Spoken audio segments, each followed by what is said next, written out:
Welcome to the deep dive. Today we're doing something really quite unique. We are. Instead of pulling from different sources like usual, Right. we're focusing entirely on one really potent piece of insight. Exactly. For this deep dive, we've actually got the complete monthly forecast for Aquarius in May 2025. And it's directly from Lorenzo, the Lorenzo. Yes. And look, for anyone listening who maybe doesn't know Lorenzo, well, you should. Oh, definitely. We both known him for years, and honestly, his grasp of astrology, tarot, prophecy, it's just It's uncanny. It really is. Like he's yeah, tuned into a different frequency or something. completely. We've seen it time and time again. His accuracy is, well, astonishing. So what you're about to hear is his forecast, verbatim. Yeah. Not interpreting, not cutting anything. Nope, word for word. Because frankly, we trust his insight completely. We really do. So if you're an Aquarius, lean in. If you know an Aquarius, tell them to listen. This could genuinely change how you see the next month. Let's get right into it. Lorenzo's Aquarius May 2025 forecast.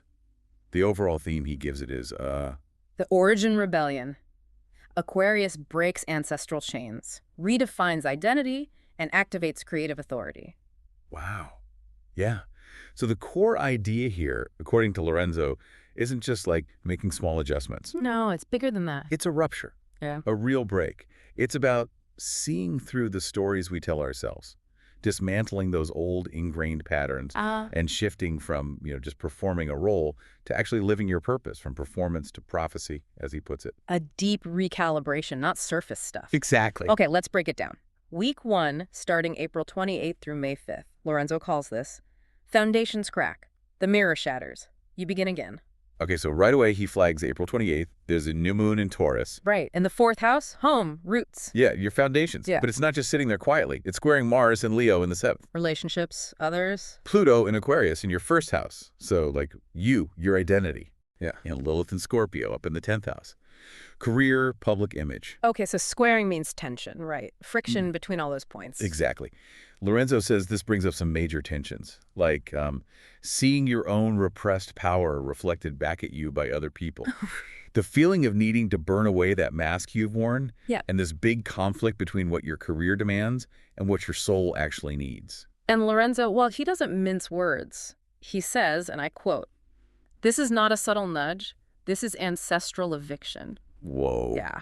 You're being forced to confront the emotional house you've built to look stable but feels dead, the identity that made you relatable but erased your truth, and the role that won applause but buried your soul. That's intense ancestral eviction. Isn't it? And then his instruction, this is not a breakdown, it's an origin fire. Burn the script. Reclaim your voice. We're in the script. Okay.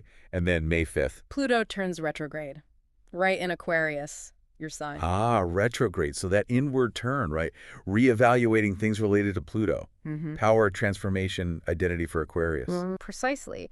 And Lorenzo says this brings up a crucial question for you. Whose version of me am I still performing, and why?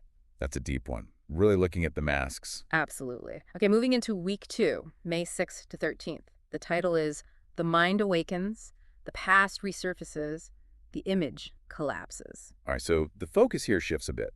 Mercury in Taurus, back in that 4th house of home and roots, is squaring Pluto on May 12th. Mercury is communication, thinking. So mind meets power, with tension back at the foundations. You got it. Lorenzo calls it a psychic confrontation with your lineage.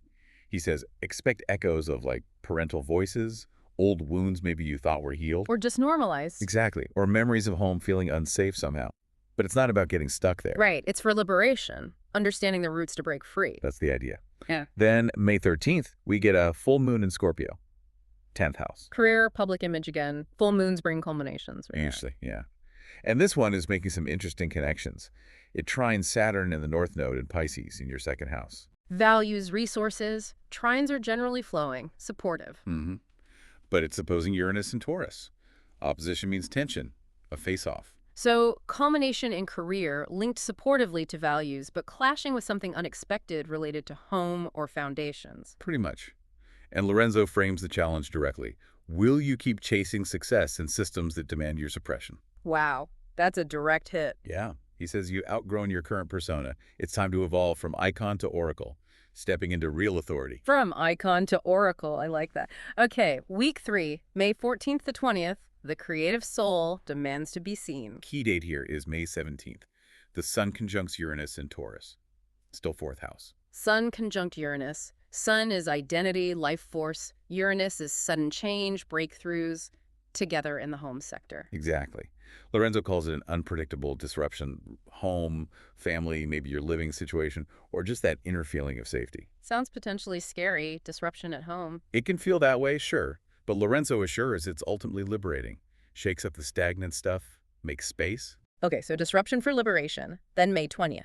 Sun moves into Gemini, into your fifth house, and it's sextile Saturn. Fifth house. Creativity, joy, self-expression, sextile supportive, opportunity. Right. So Lorenzo sees this as a new creative rhythm starting to emerge. Your voice gets stronger. Nice. And it's not just like casual chatting. He calls it sacred strategy. Your creativity is aligning with your deeper purpose now. Sacred strategy. Okay. Leading into week 4, May 21st to 27th. You become the messenger of your own myth. This sounds like a big one. And the astrology reflects it. Big alignment. What's happening? You've got the Sun, Mercury, and a new moon all together in Gemini, in that fifth house of creativity and voice. Wow, triple dose of Gemini energy there. Yeah. And they're making supportive aspects, sextile Saturn and Neptune, which are now in Aries in your third house. Third house is communication, learning, the immediate environment. And they also try and Pluto retrograde back in your first house. So creative expression, fifth, linked harmoniously to communication learning, third, and your core identity transformation, first. You nailed it. Lorenzo's take. Your creative power is your identity now. Not a hobby, not a side project, not a maybe. It's central. Completely. Your words shape timelines. Your vision reshapes networks. Your message redefines what it means to be you.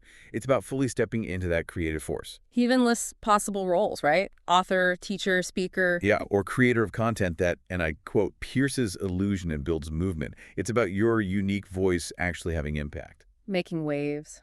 Okay, the final days, May 28th to 31st. A new voice, a new role, a new contract with the universe. The new moon in Gemini on May 28th. Lorenzo says this isn't just another fresh start. What is it then? It's your reintroduction to the world. No more softening edges to be liked. You are now a creative transmitter of sacred intelligence. No more people-pleasing, just pure transmission. That's the vibe. And then May 30th, Sun conjunct Mercury again in Gemini. Messenger planet meets the sun. Communication amplified. And Lorenzo's line to this is epic. The spell is spoken. Say the thing. Write the thing. Post the thing. It echoes through dimensions. Wow. So speak your truth, basically, because it has power now. Immense power. Okay, now, Lorenzo includes this section, the wow moment everyone else missed. Ah, yes. I love these. What's he saying others are overlooking? Well, he says while other astrologers might be focusing on the obvious stuff, self-expression, creativity, maybe romance with a fifth house activity, the real story, the deeper current, is something else entirely. Which is? He says you, Aquarius, are breaking the chain of inherited emotional code. It's profound. Okay. Breaking ancestral chains, like the theme said. Exactly. Gets more specific. You are no longer the child of trauma. You are the parent of purpose. You are no longer living in the shadow of what you've endured. You are now the architect of what must exist. From child of trauma to parent of purpose. That's a huge shift. It really is. Yeah. And he connects this to Saturn entering Aries, your third house, on May 26th. The message there. Let me guess. Communication needs to be intentional. Spot on, Lorenzo says. Your mind is now your temple. Speak only what activates futures.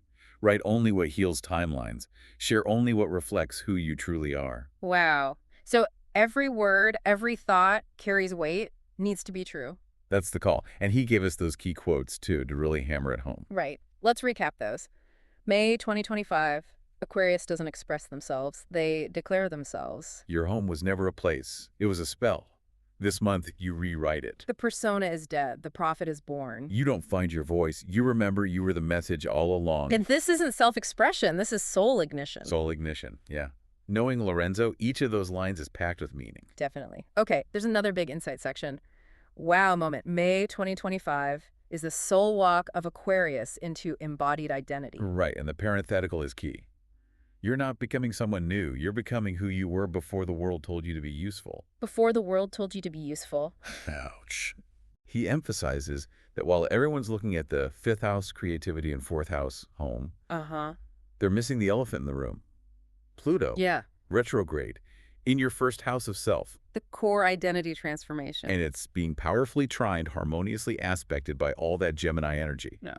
All those planets blessing your creative voice are directly supporting this deep personal metamorphosis. So it's not just about what you create, it's about who you become through creating it. Exactly. Lorenzo says, quite bluntly, you are being rewritten from soul DNA outward, not metaphorically, literally. Literally, okay. Yeah. That's, a fundamental overhaul. Doesn't get much deeper than that. Then there's the secret prophecy in this chart. Ooh, secrets. What's the prophecy? He focuses again on that May 28th new moon in Gemini.